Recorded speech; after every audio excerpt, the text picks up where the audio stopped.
আমি এসে কতটা আনন্দিত। ভীষণ ভালো লাগে যখনই যে স্কুলে যায় নিজেদের যে স্কুল লাইফটা, নিজের ছাত্র জীবনটা মনে পড়ে। আর ওদের উন্মাদনা দেখে আমার ভীষণ ভালো লাগছে। আমি খুবই আপ্লুত যে ওরা আমার গানের রেগুলার শ্রোতা, ওরা আমার গান শোনে এবং ওরা আমার গানের সাথে গান গাইছে, সবথেকে বড় পাওনা। এবং আমার যে নিজের গানগুলি লেখা সুরে, সেগুলো ওরা এত আপন করেছে, সেগুলোতে ওরা ডান্স পারফর্ম করেছে এবং আমি যখন গাইছি সাথে সাথে গাইছে। তো সব মিলিয়ে একটা দারুণ অনুভূতি। এই অনুষ্ঠানে আমাকে আমন্ত্রণ জানাবার জন্য অনেক ধন্যবাদ। ম্যাম, এই স্কুলের পরিবেশ সম্বন্ধে কী বলবেন? পরিবেশ, এই যে আমাদের স্কুলের শিক্ষকরা যে ওনাদের আচরণ সম্পর্কে কতটা ভালো লাগলো আপনাকে?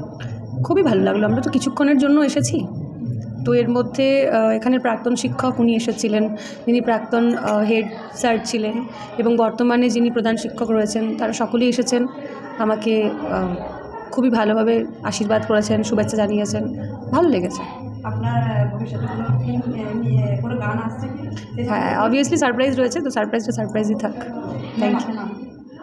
অর্পিতা চক্রবর্তী।